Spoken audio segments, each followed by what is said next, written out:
What is going on? It has been a while. Okay, like a year maybe.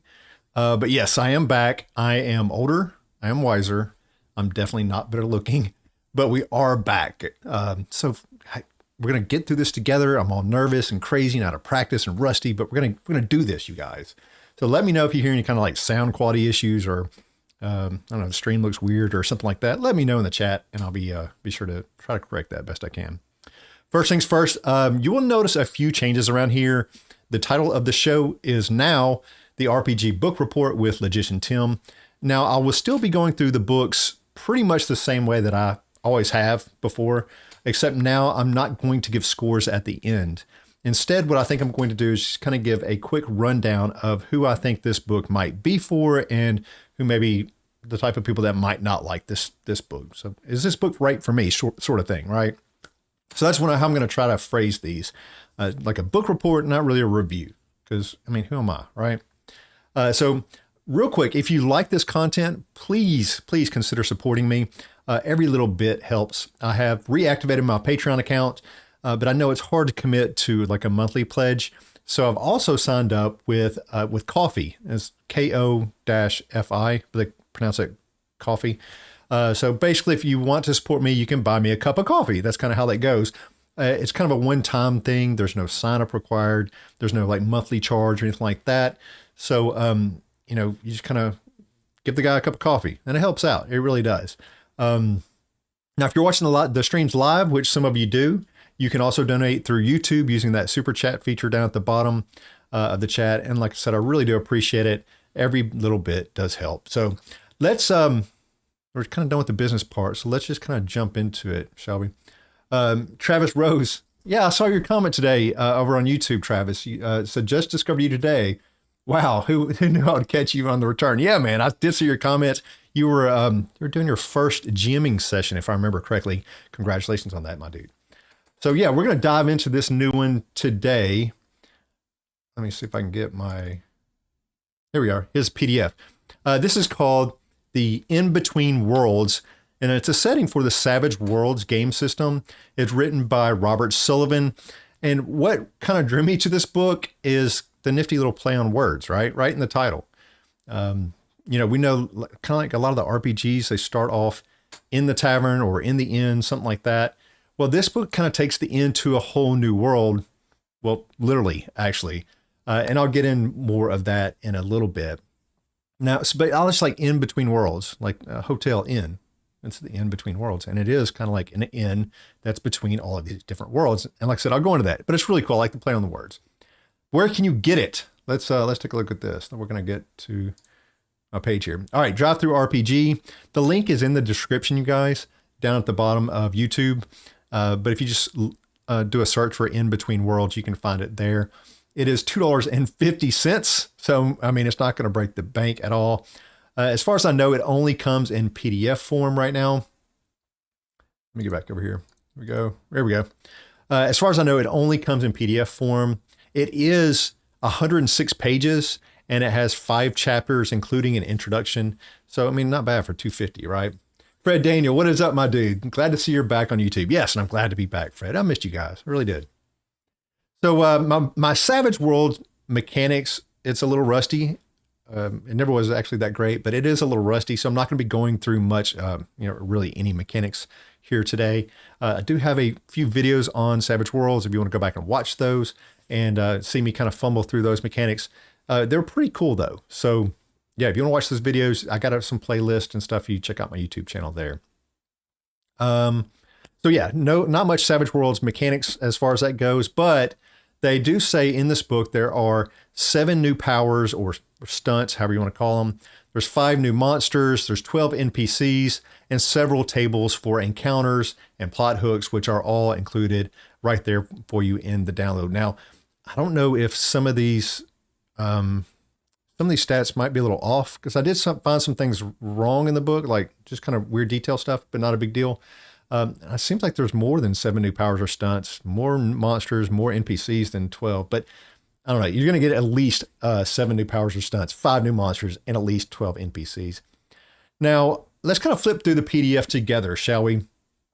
This is kind of the title page of it here. It's thin looking, like on the screen. So it's not like a full, I like hitting my microphone. It's been so long since I've done that, but it's not like a full wide book. It's a little bit thinner. So it fits a little bit weird on the screen. So I apologize, but that's how it is. Let's kind of flip through the book just a little bit. A couple of different covers here. There's some artwork. Lots of places and details on like what types of like services are offered at the different locations. Like, is there a bathroom or not? You know, the hotel services, like, is there a chauffeur? Is there food or drink available? Is there job postings there? All that kind of detail is right there included for you in the book. There's some pretty nice artwork in here too. Now, what was I going to tell you?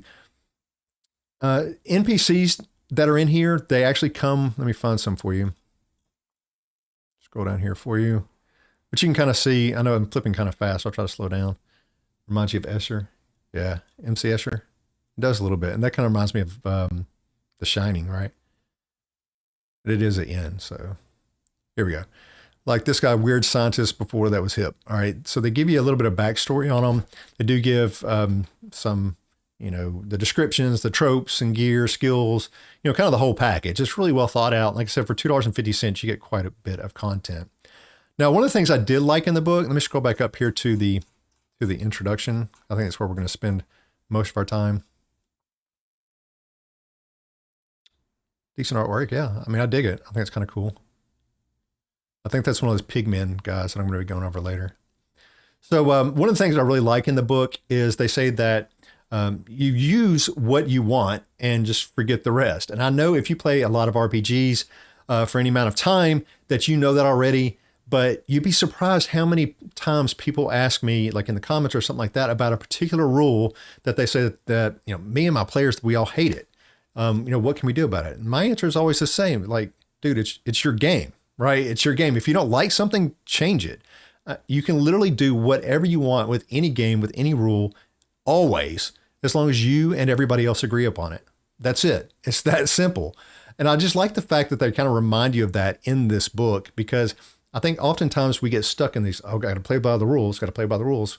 No, actually, you need to have fun. And so if a rule is preventing you from having fun, you and your squad or whatever, your team, your party, then discuss it with them and discuss changing it and do it, man. Who cares, right? There's no like book police going to come arrest you or anything like that. I swear, I promise you, it's not going to happen. So like I said, I'm going to be going through mostly through the introduction section for this book. As I think you can garner enough information about the book from just the introduction. And really, guys, if it seems like something that you'd be interested in, you know, pick it up. It's $2.50 from Drive Through RPG. It's not going to break you, right? So if it just kind of looks like something you might want to get, go ahead and pick it up.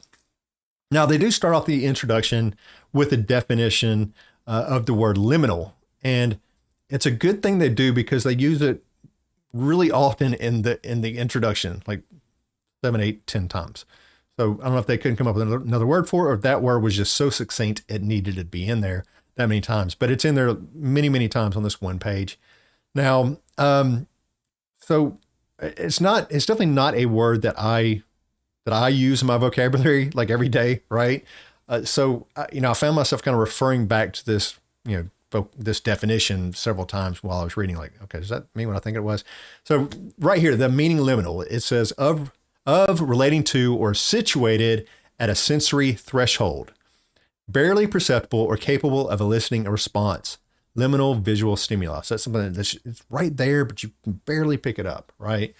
The second definition is of relating to or being an intermediate state, phase or condition in between transitional, like as in the liminal state between life and death. So you're like that transition phase. And they kind of describe this in-between worlds as being liminal, like that. It's right there at, you know, just barely perceptible, that barely perceptible thing, but it's definitely there. And it's kind of an in-between state, this transitional state between one world and another, one time and another even, which you'll find out in just a minute. So basically, as the introduction describes, this in between the worlds is a place where people would normally expect to find shelter and a place to eat, like any other inn or tavern, but they end up finding a whole lot more. Now, because this is no normal inn, instead it's kind of like a gateway between to like other worlds and times. So the players will meet all types of staff and other guests from all across space and time while they're here at the inn, or they can. Now the inn stands parallel in all these worlds, kind of at the same time. So what I could figure out is each location or time or whatever kind of has its own version of the inn with different characters and monsters and quests, of course, things to do and adventures, which kind of sounds cool because it seems like it would be kind of like infinite possibilities of adventures, right? So it sounds pretty neat to me. Now, also in the introduction, it tells us they give us like a nice little rundown of the chapters right here. I like it when they do that. What types of information you're going to find in each chapter. And I really like when they do this because it makes reading and just finding information, finding things a lot faster, right? The chapter description in the introduction, though on these chapters, like chapter 1, chapter 2, chapter 3, and what it says is in there, didn't quite line up with what you saw in that chapter. For instance, chapter 2, I think it was supposed to be about like staff. But once you flip to chapter 2, it was about the cascade. And chapter 3 is actually about the staff, and I think chapter 4 and 5 are reversed as well, where it shows you that chapter 4 covers rules for encounters, plot hooks, and new types of monsters, where chapter 5 provides new edges, stunts. Well, these are actually reversed as well. So I think 4 gives you the new edges and stunts, and 5 is the new rules for encounters, plot hooks, and stuff like that. So, but anyway, like I said, it's probably just an oversight. They wrote the introduction and then rearranged stuff for whatever reason and haven't quite gotten to fixing it yet. I'm sure they will. No big deal. They'll get it fixed. Just a small thing. So chapter 1, as you can see on the introduction, what's he saying? Travis Rose, this is why paper RPGs are so great for linguistics. You can practice speech and comprehension every session. Yeah, it's just like, it's school right there in a book, right in front of you. Oh, wait, school is books, whatever. But yes, you do. You get to practice learning all this new vocabulary and, using it in a setting. And I love language. I'm a communication, my bachelor's in communication. So I love language. I love the way that people communicate. So I like seeing the way people do things and rearrange stuff. So Hero Apollo says, I discovered Tim last week. Glad to see you're back. I learned a lot from your videos. Keep up the great work. We appreciate it. Well, I appreciate you too, Hero. I appreciate all of you. And the comments like this, and I've seen you guys talk about them in the comment sections. It does mean a lot to me, and I really do appreciate it. It's one of the things that kind of brought me back. Is I saw people going, Tim, I just bought this book, and had me and my whole crew were sitting down drinking beers, watching it. And it saved us a bunch of time. It just got us excited to play the game, and now we're hyped up. Stuff like that goes a long way, you guys. Like, yeah, I'm still making an impact on something I did like 2 years ago. I love that. So, pass my name around, guys. All right. So chapter 1 is about.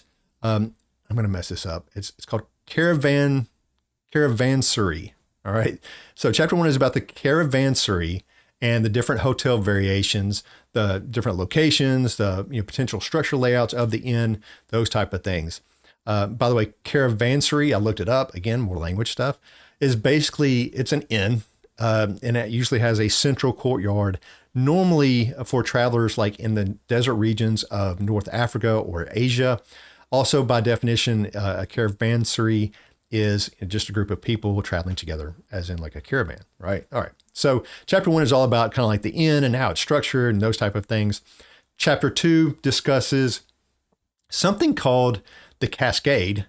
Like I said, down here it says about the owners and staff, but it's actually chapter 2. When you get to it, is about something called the Cascade, it was a little bit difficult for me to understand. It's some sort of damage that has occurred. I'll get it out.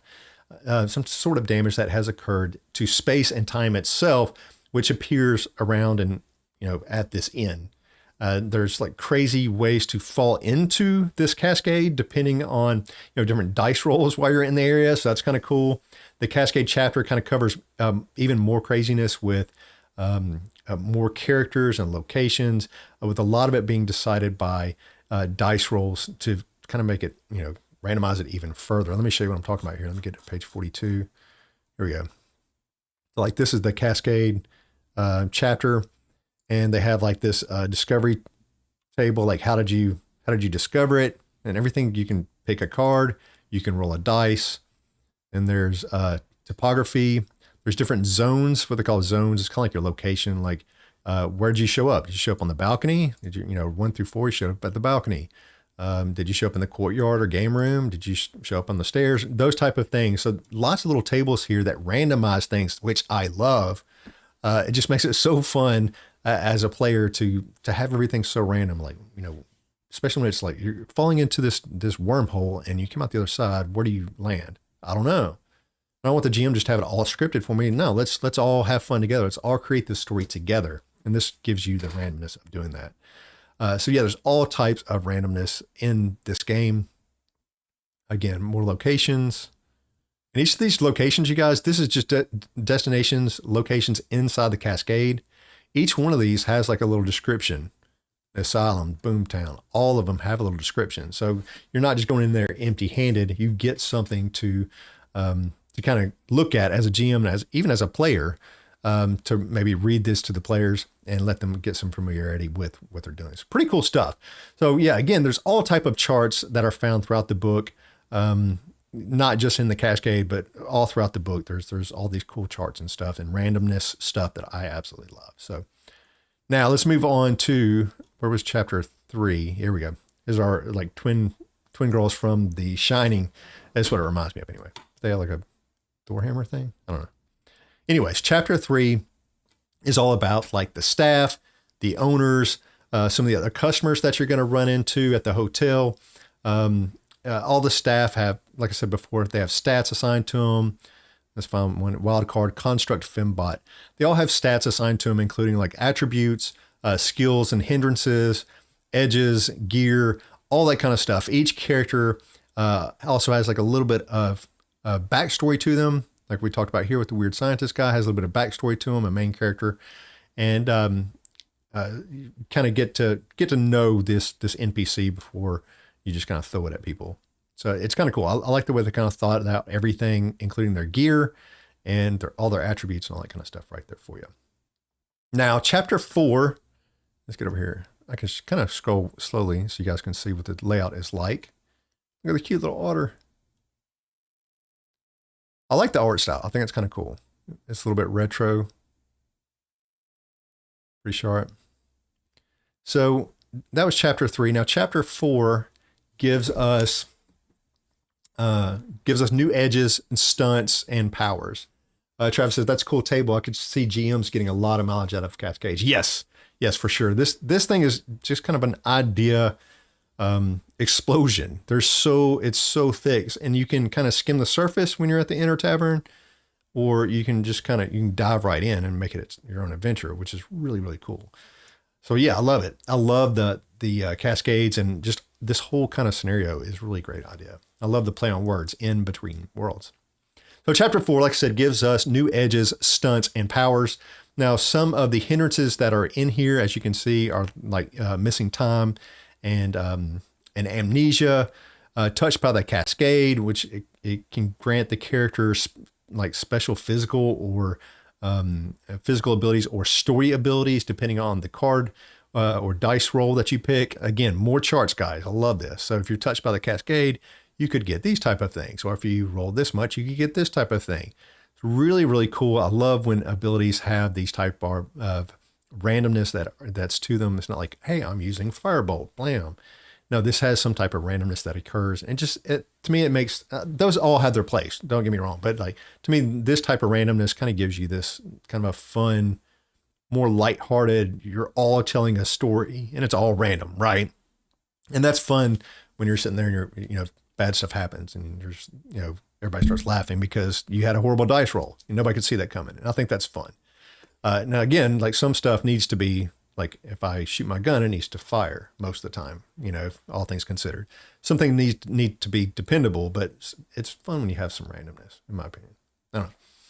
All right. So yeah, chapter 4, I did tell you about the hindrances, the new powers. Here we are.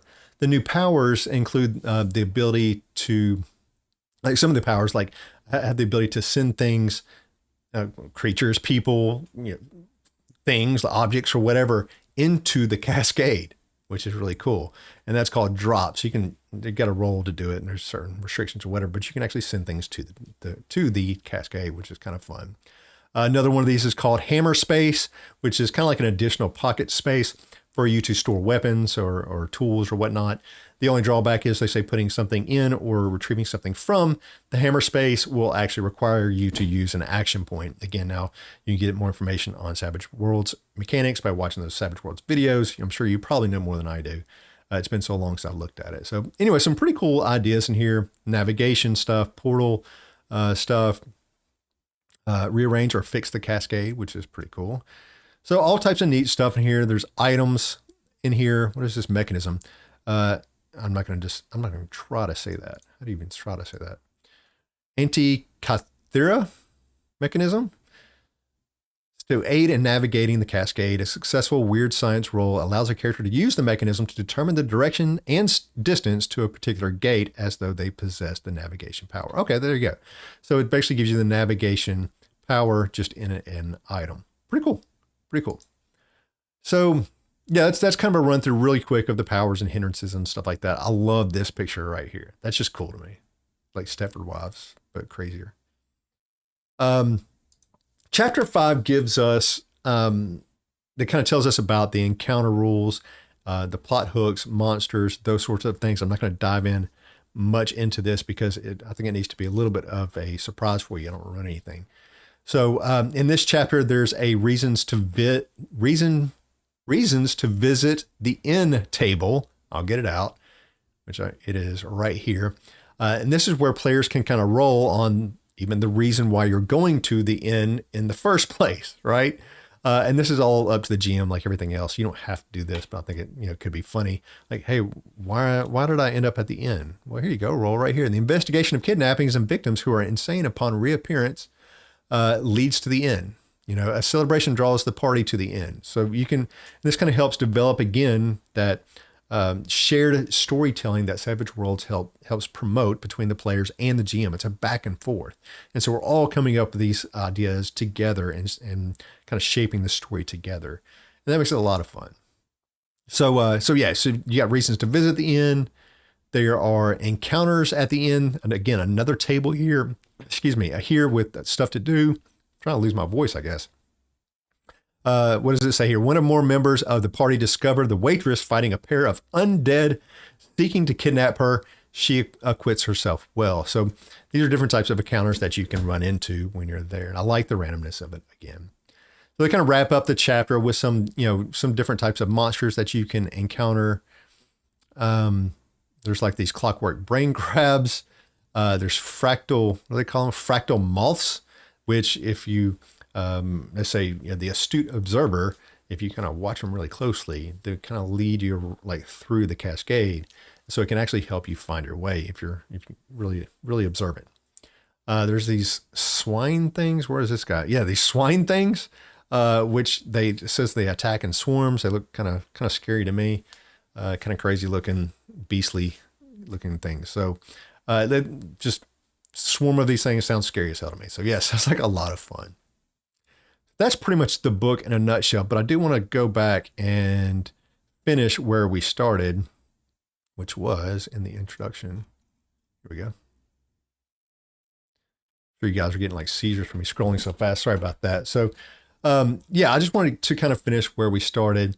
Now, finally, after going through like the chapter descriptions, which, like I said, will eventually be edited to match the chapters themselves, they do give us a few paragraphs right here on like how to use the book. And I always enjoy it when authors kind of throw this in there. Not that I need help like reading a book. I know how to read a book, but how to actually use the book in like a real game setting, right? Like you read the book, now how do you use it?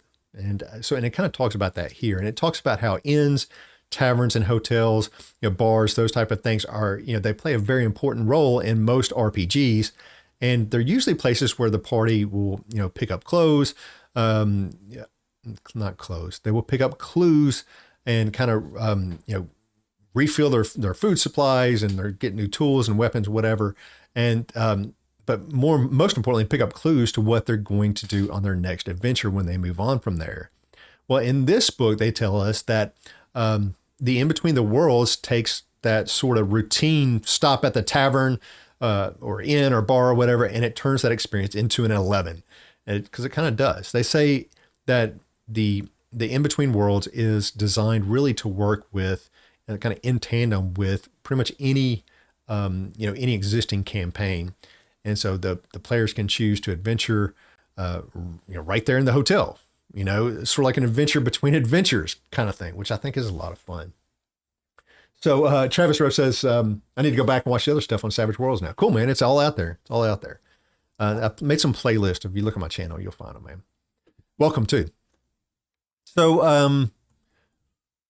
yeah, what I was going to say, sort of like an adventure between adventures. So yeah, so like most time you go to the inn, you go to the tavern, you're kind of resupplying, you're getting a couple clues on what you're going to do next. It's usually not a whole lot going on. Well, here you can have a complete adventure between your main adventure. So it's kind of fun. It kind of gives you a break from your normal questing that you've been on doing, your normal storyline, and bust something open new if you want to do that.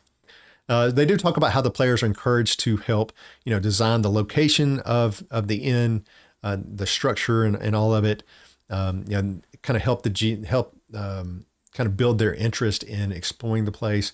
Or, they might use, a layout that's already prepared by the GM, which honestly I think would be even cooler if the GM kind of has a little bit of a secret, what it looks like, but it's like hinting heavily that this place is not your normal tavern or inn kind of as you're approaching. You feel something off, like this, people look a little strange, right? I feel like, it may kind of force them to explore it. Just throw a couple of small hints out there that might be something more. And then bam, next thing you know, they're right in there, right in the story, right in the cascade. Stuff's going nuts. So like, what the heck, right? I think that sounds like a lot of fun to me. So again, at the end here, they kind of tell us to take what you want from the book, anything that's going to help you make the game good, and just don't worry about the rest. They tell us to use whatever tone fits your group, whether that be horror or comedy or, thriller or action or whatever, and to please, have fun, right? That's why we're here, right? That's why we're playing games, is to have fun. So if you like part of this, you don't like the other part, kick it all out. Just take a smidgen, change all the rules, man. It's your game. You are empowered. Just make sure everybody agrees to it beforehand. That's it. You're empowered. Do it. Change the game. Make it yours. I'm a firm believer in that. Now, so kind of in closing, that's kind of about it for the In Between the Worlds book. If you play Savage Worlds, or, I think this also supports D&D 5e, I'm sure it does. And, you're looking, so if you're a D&D 5e player or Savage Worlds player, you're looking to kind of spice up those routine, tavern or inn stops, between the action. This might be a good one to pick up. Like I said before, it's a couple of bucks, and it sounds like it might be a fun thing to have on hand to kind of spice things up once in a while. Again, the drive-through RPG link is in the description if you're interested. I missed, I did put it in there. If you're watching on Facebook, though, I don't have it in there, so you can just look it up, In Between Worlds, and you'll find it. INN Between Worlds on drive-through RPG. You'll find it. But guys, I miss these streams. I missed them a whole lot. I'm glad to be back. It's actually went a little bit smoother than I thought it did, and so that's kind of cool. So one last shameless plug, you guys. I'll get it out. One last shameless plug. If you enjoy this content, please consider supporting through Patreon. Is my voice already first day? Support me through Patreon, or, like I said, buying me a cup of coffee through that Ko-Fi link. It's in the description. The coffee thing is pretty cool. I call it Ko-Fi. It's coffee, Ko-Fi, coffee. But it's pretty cool. You don't have to sign up, and it's like a one-time thing, no monthly charges or subscription or anything like that. Both of those links are in the description below, and like I said, every little bit it helps. Finally, if you would like your book featured on the RPG Book Report, shoot me an email for more information. My email is logiciantim@gmail.com. Stream days, I think, are going to be Wednesday and Friday at 7 p.m. Central for now. I have to see kind of how the schedule holds out. I'll probably end up doing Monday, Wednesday, and Friday eventually, but we'll see. Please hit the like button if you haven't already. Subscribe like Travis did today. Welcome, my dude. If you're not already, go ahead and hit that subscribe button. Leave a comment below. I usually answer most of those pretty quickly. But that's it for me tonight, guys. I will see you all probably on Friday. Good night. Bye.